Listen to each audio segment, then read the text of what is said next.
The Hunt. When the United States government decided lesbians were a national security threat and went after every single one it could find. This is a faceless voiceover, story-driven. Target runtime 45 to 50 minutes. Part 1, The Letter. The day everything changed. She had worked there for 11 years. 11 years of showing up, doing the job, doing it well, doing it by every account of every supervisor she'd ever had, better than most of the men who sat at the desks around her.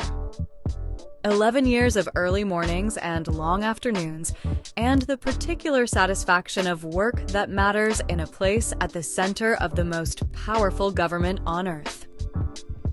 She had a desk, she had a clearance, she had a paycheck, she had colleagues who respected her. She had built, quietly and carefully over more than a decade, the thing that is hardest to build in any life: a position, a place in the world, a reason to get up in the morning that was hers. And then one morning, she was called into an office. Not her supervisor's office, an office further up the building. People she hadn't met before. Men in suits who had a file on the desk between them that she hadn't known existed. A file with her name on the tab. A file that had been assembled, she would later understand, from information gathered without her knowledge or consent. They asked her questions, not about her work, not about her performance, her clearance, her competence, about her personal life, about who she spent time with, about a specific woman whose name they said, in a tone that made everything clear. She denied it. Of course she denied it. What else could she do? It didn't matter. The letter arrived 3 weeks later. Effective immediately, her services were no longer required. No appeal, no recourse, no explanation that she could show anyone without exposing the very thing she had been trying to protect. She was gone. 11 years erased in a 3-paragraph letter, and she was not alone. Between 1947 and 1961, the United States federal government fired more employees for being gay or lesbian than it fired for being communist. Let that land for a moment. During the height of the Red Scare, during the era of McCarthy and HUAC and congressional hearings and blacklists, and the most intense anti-communist paranoia in American history, the United States government was actually more focused, more systematic, and more ruthlessly effective at purging gay and lesbian people from its workforce than it was at purging actual suspected communists. Thousands of people lost their jobs, their careers, their reputations, their livelihoods, because the government of the United States had decided that people like them were a threat to national security. Not because of anything they had done, because of who they were. This is the story they never taught you in school. This is the Lavender Scare.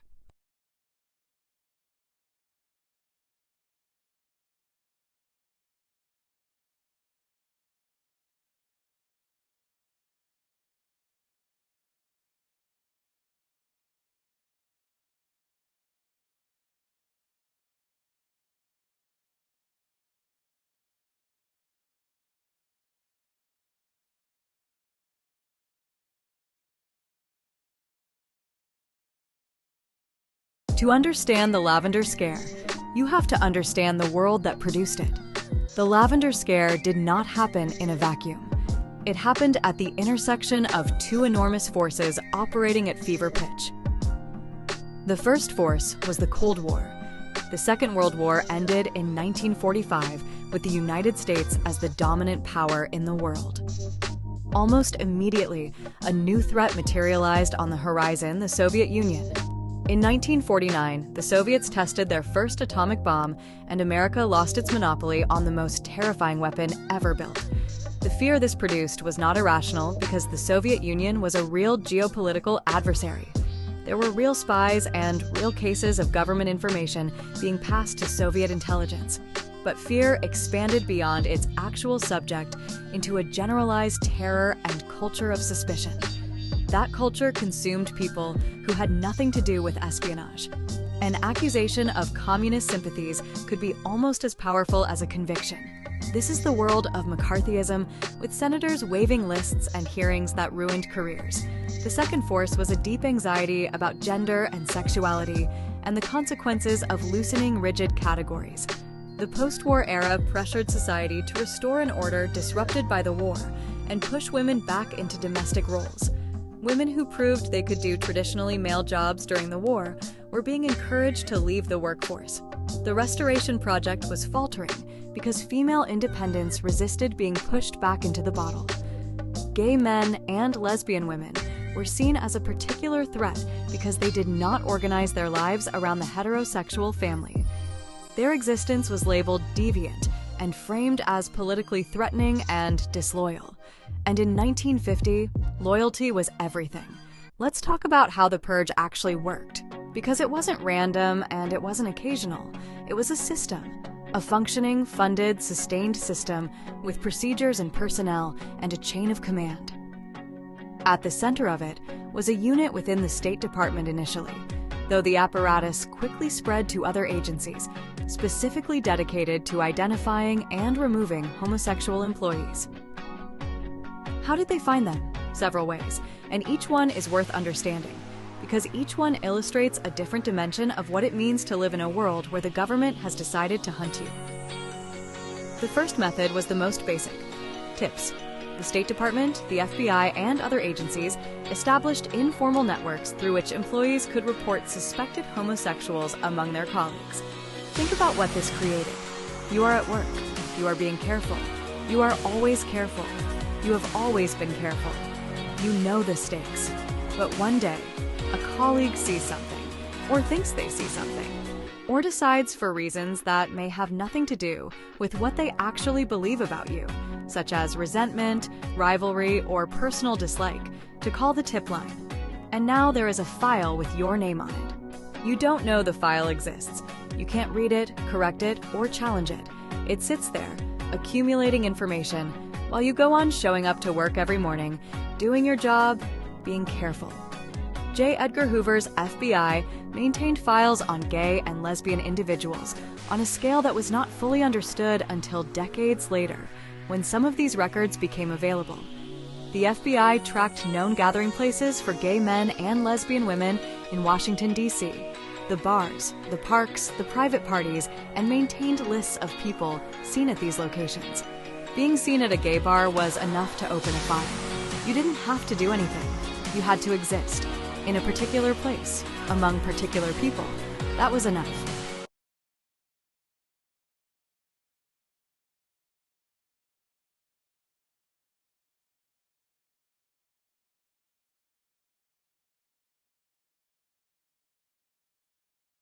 The second method was direct interrogation.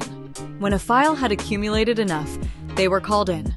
Someone had been named by a tip, spotted at a known location, or connected to another person under investigation. They were not told in advance what the meeting was about. They were not told what information the investigators had. They were not given access to a lawyer. They were not told their rights.